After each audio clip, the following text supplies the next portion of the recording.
तर नमस्कार मंडळी, स्वागत आहे तुमचं पुन्हा एकदा माझ्या एका नवीन व्हिडिओमध्ये। आज रिक्षा नाही तर 4 व्हीलर घेऊन चालू स्टेशनला आपल्या आत्याला घ्यायला। तर ताई दादा आत्या असे धरून 5-6 माणसं होती, म्हणून मग 2 रिक्षा करण्यापेक्षा एकच 4 व्हीलर घेऊन गेलो।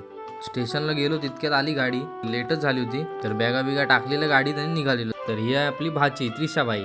तर कधीपासून मागं लागलेली व्हिडिओमध्ये घे आणि घेतो तर लाजायला लागली होती। तर त्यांना सोडलं धामापूर रामनवाडीत आणि नेहमीप्रमाणे आपण गेलो स्टँडवर। तर पहिलंच भाडं लागले, आजी आल्या, त्यांना जायचं होतं नारडोब्यात, त्यांना सोडलं आणि नंतर पेडांब्यात गेलो।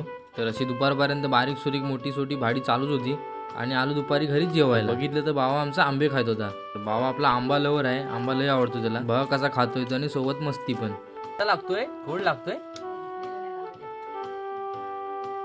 कसा गोड आहे? मस्त आहे, मस्त।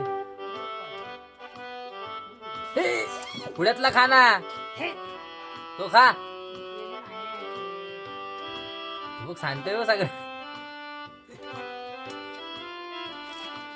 पप्पा सारखाच आहे वाटते।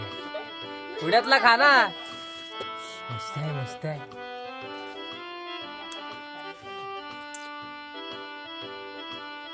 कसा लागतो हा? एक खा ना, एक हाय तो खा।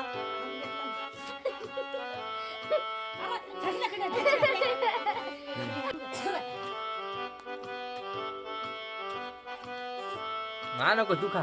हल हल हल हल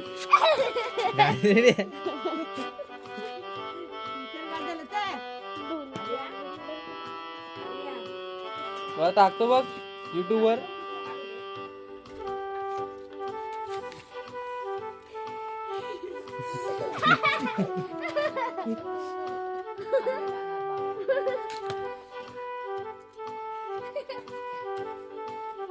सावकाश सावकाश।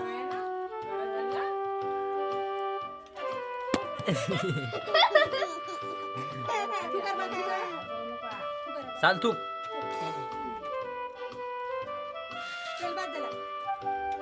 जेवायचं नाही,